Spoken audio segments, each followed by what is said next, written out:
I have four kids right now. 3 doon babae. And yun ako isang bunso, 3 years old lalaki. And ang challenging sa amin is my 3 girls have ASD, yung tinatawag na Autism Spectrum Disorder. So 3 sa mga anak ko is nag-undergo ng ganung situation.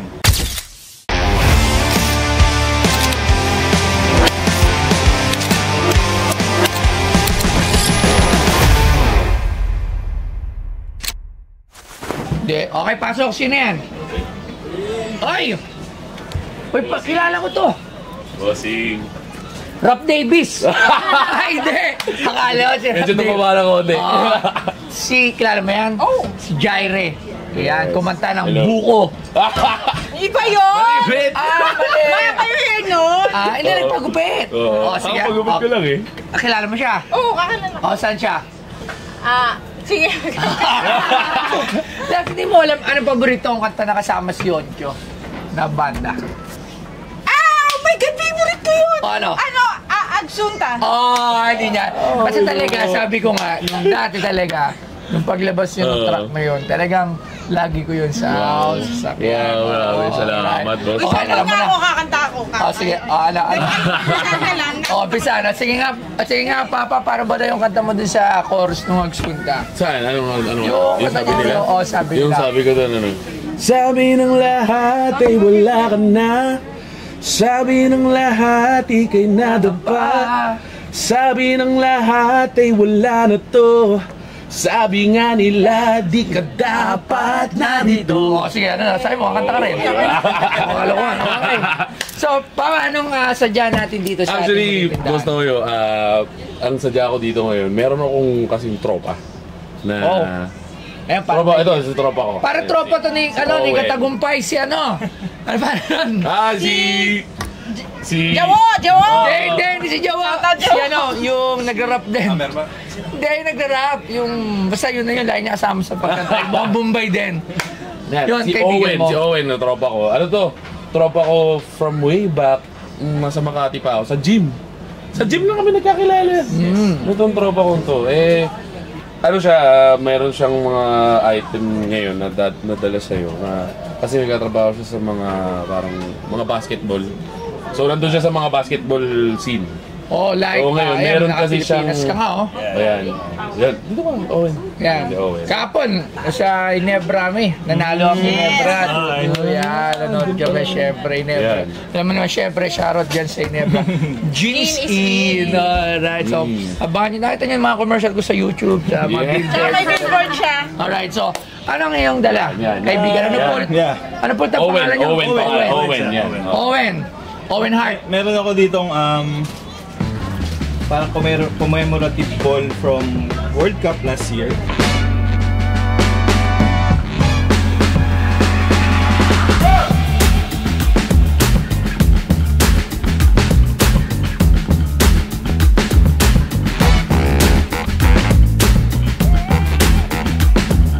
Ang FIBA Basketball World Cup ay isang international na kompetisyon sa basketball sa pagitan ng mga senior men's national teams ng mga miyembro ng International Basketball Federation, ang pandaigdigang namumunong katawan ng sport. Nagaganap ito tuwing 4 na taon at itinuturing na flagship event ng FIBA. Mula sa pagsisimula nito noong 1950 hanggang sa kasalukuyan, ang paligsahan ay kilala bilang FIBA World Championship. Ang istruktura ng paligsahan ay katulad, ngunit hindi kapareho sa FIFA World Cup. Ang kasalukuyang format ng torneo ay kinabibilangan ng 32 mga koponan na nakikipagkumpetensya para sa titulo sa mga lugar sa loob ng host nation. World Cup last year. Na ginawa sa Philippines. So, isa to sa mga... Actually, hindi yan for sale. So, parang it's a commemorative piece ng World Cup. So, hindi World Cup. Details na din. So, kaso, meron something special sa bola na yan. Ano? Ang something special sa bola na yan, binigay lang siya sa mga players ng World Cup. So, ibig sabihin... So, kanino ito binigay? May kwento kasi. So, sa World Cup kasi, part ako ng volunteer team. So, yan. Ako parang handle sa Gilas. So, nilagay kasi yan sa mga rooms. So, parang to welcome them. Then when I opened my room, I saw the ball and with this commemorative card na nakalagay for player experience. So, parang limited siya for players only. So, kung ilan lang yung players na pumunta ng World Cup, sila lang yung merong ganyang bola with this. Alright. So, commemorative. Ito lang, dala mo. Meron pa isa. Kaya tingnan natin yung lahat. Ito naman po is jersey ni The Manila Man, which is called si Jordan Clarkson. Alright. It is a signed by Jordan Clarkson itself. So, kasi si Jordan Clarkson, yung team niya, ang label sa kanya is The Manila Man. So, hindi siya normal na Gilas jersey. Alright. So, ito yung binibigay nila sa mga close ni Jordan. So, binigay sa akin yan kasi ako yung nag-handle sa Gilas. Alright. So, I work with them. So, Okay, so it's a signature na jersey ni Jordan Clarkson. Jordan yan. Okay, so dito na tayo sa exciting part. Magkano mo naman ina-asking to parehas? Before ako magbigay ng aking Actually, wala kasi akong idea po eh. So, sa pricing and... Pero how much do you want? Actually, totoo po. Wala akong idea about them sa value. Sa value. Kasi hindi naman ako nagbebenta talaga ng mga collectible piece. Actually, yung pinaka dahilan din talaga kung bakit gusto niya ding pumunta dito. Kasi may may pinagdadaanan tong tropa ko eh. Yeah. So kaya kailangan ko lang silang i-release. Okay, sige, halika rito. Kaya mo yan.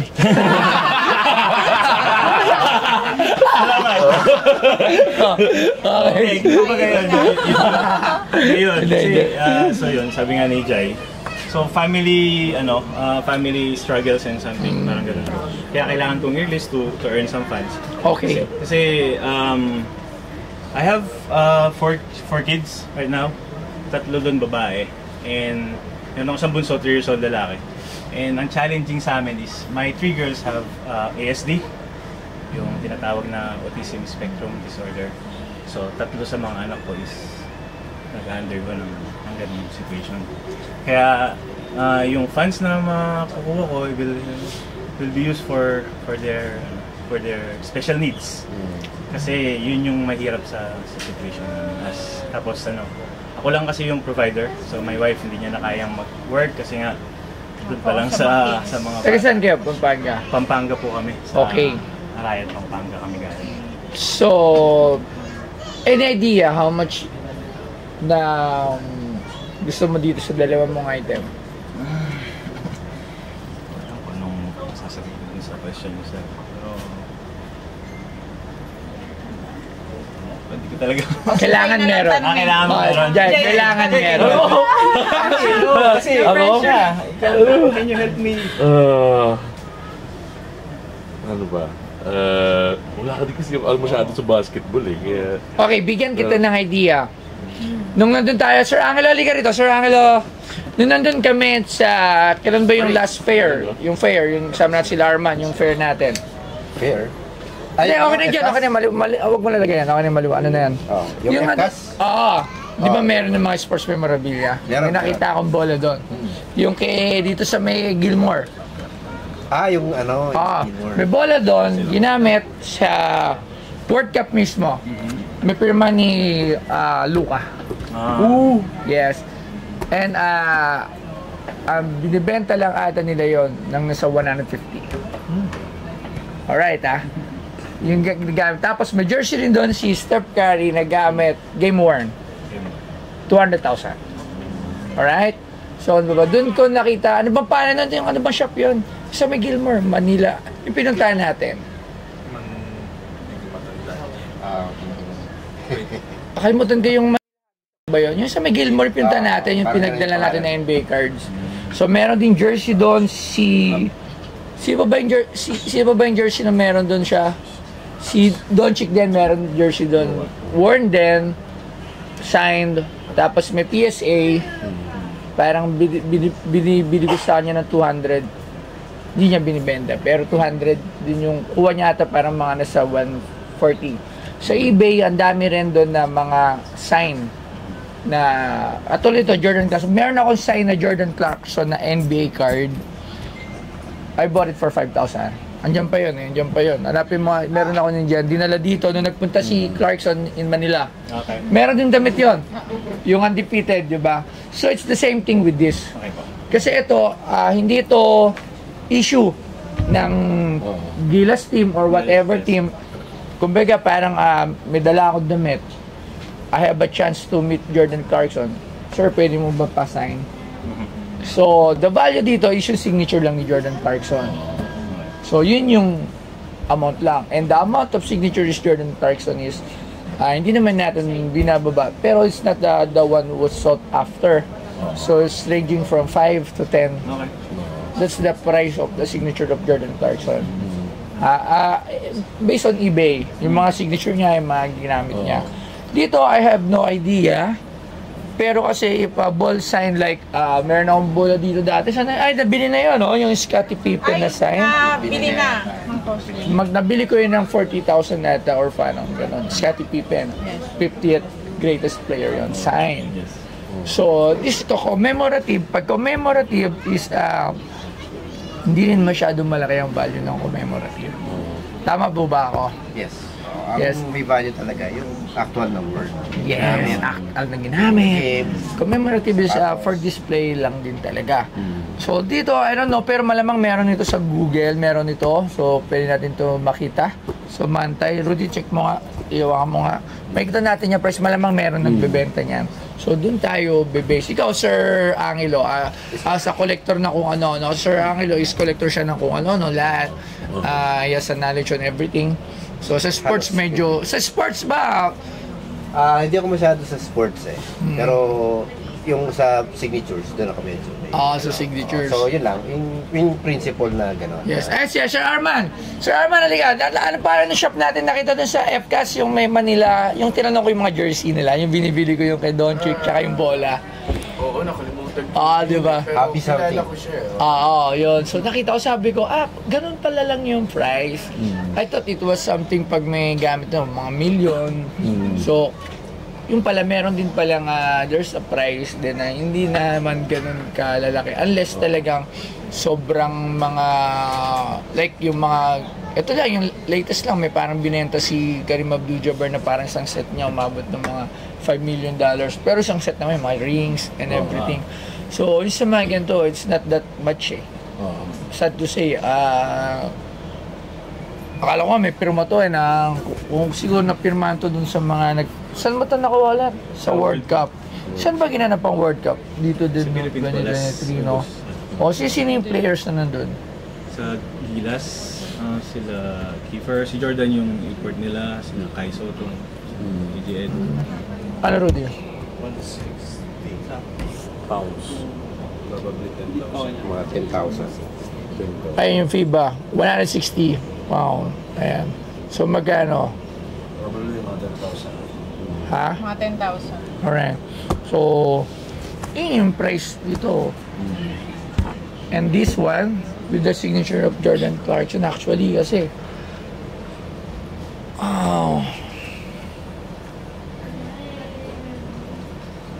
siguro for both. Hindi, siya mag-pressure siya. Hindi, wala nga siyang idea.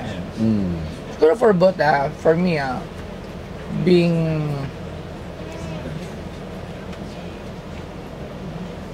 sabi mo, may pinagdadaanan ka. Bukod sa tapek. Sawa nating Shirley Jay. Hindi naman. Nakakata mo na. Actually, dali niya nga ngayon yung family niya. Dali niya ngayon yung family. Yes. Sila, yun yung family niya. Yung kanyang mga anak. Cindy. Sana kinuha mo yung jersey na suit ni Clarkson that time. Yan, medyo. Pero kasi hindi siya sought after. Kumbaga, medyo hindi rin ganun. Kasi Steph Curry jersey nga nasa gano'n lang. Wala na 50%, 100. So ako siguro, para saan dito, siguro ako, mabibigay ko lang dito if you're gonna sell it to me. Siguro at most, siguro I'll be paying this for about 50. Yun, maraming syempre salamat sa Lechon de las Piñas na itong lechon para sa aking music video. Story to moment, gang.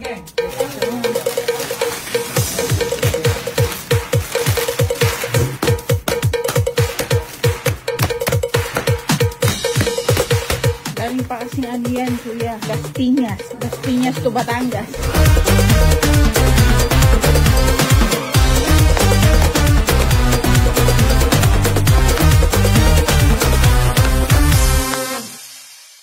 ₱10,000. Nakakalungkot man. Pero sa tingin ko, that's the fair price. Very fair price. Actually, it's not something to collect pa. Oo, kasi this was just an ordinary. Although sa a commemorative FIBA, every year may FIBA ba? I don't know. I'm not sure kung, di ba? So, every time there will be a commemorative na nagre-release ang Molten ng basketball. So, and it's available in eBay. So, it's not something to collect. Unless it's signed. Kung may mga signature sana dyan. Yan, medyo, di ba, depends on the sino nag-signature, babase tayo. So, yun, dito naman sa jersey, the same thing eh. Ang dami kasing napirma ni Jordan Clarkson dito. Yung t-shirt na nabili ko sa t-shirt, pagka natin po yung 5,000 ata, no? Yung jersey, yung undefeated. Binili sa akin yun kasi yung brand owner Is, ano? nung undefeated is kaibigan ko. So, gusto niya. So, dinisplay niya lang sa shop niya. Actually, tumubo ako dahil nabenta ko ng parang 10 ata. 10,000. Parang 8 ata. Dumoble pa ata. Ano ba mo pa din? Nabenta ko siya. Kasi nga, because of the shirt, yung undefeated, the owner itself, gusto niya yun. Kasi mismo siya yung owner ng brand, wala siyang pirma. So, sports shirt yon. So, yung napirma, binili niya sa akin. So, naka-display sa shop niya. So, ito, sa Manila, may may-ari mismo nagpapirma nito. Hindi po. Manila brand. Bali, yung team ni Jordan Clarkson, sa kanila galing yan. Sila yung may dala niyan. So, tapos, yan yung pinamimigay nila ng team niya mismo sa mga fan. Alright. So, yun. Hindi siya yung galing somewhere. Tapos, so sinay ni Jordan. Isa sa mga PR man niya yung mga may dala kasi pini-PR nila siya as the Manila man. Nung time na yan, nung sa party. Ganun yung kwento ng jersey. Kaya hindi siya rin madalas, wala akong makitang ganito na... So, exclusive for ano lang to, pagpunta nila dito. Pag pag nagpupunta sila ng Pilipinas, siguro may dala sila mga souvenir, mga paagis, mga pamigay. Parang ganun. Yes. Siguro, ako, sad to say, Siya, ano ka? ano? Ano siya ng presyo? Ha? Sa 50. Ikaw? Okay lang po sa akin kung that's the fair price sabi niyo. Okay, siguro, mag-a-add na lang siguro ako for the 3 kids. Si Labs, bumulong kasi. Labs, baliktad na yung bulong mo. Dati pag bumubulong si Labs, Hindi, tumatawag. syempre maano ako sa bata. Alright, so... ayun nga sila. Buti nga Siguro. sila. Siguro, we'll give you na lang 20,000 for this. Okay po, thank you. Yan. Eto, gagamitin lang namin to. Hindi, pero maybe, siguro. Siguro pwede naman. Oo. Yes. So, yun. Siguro, ang ganda lang tayo. Alright? Yes. Maraming salamat. Thank you, sir. Salamat. Papa, thank you very much. Thank you very much. So, hope to see you soon again. Yes. Thank you very much. At least, di ba? Yes. So, ayan, Manila signed jersey. Sa mga Jordan Clarkson fans. Alright? Akala Thank you. ko si Jay magbibenta. Mga gamit yan, oh. Sige, ingat. Sige, masaya. Thank you. Gift lang po, sir. Official towel ng World Cup. Wow! Di ba? Ito maganda pa nga, di ba? Pawis ka. At least, ito. Meron na akong isang set. Yes. Di ba? Pwede natin yan. Set sama ng bola. Di ba? Yan. Pang ano mo? Pawis mo. At least Pang basketball. At least meron na tayo. FIBA basket. Isang set siya ng souvenir. Di ba?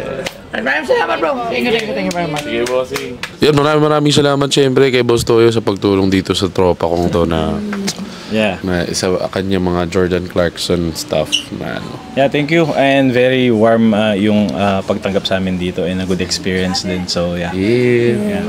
Solid talaga Shout out dito. Kay Boss Toyo. Solid. Thank you. Yeah.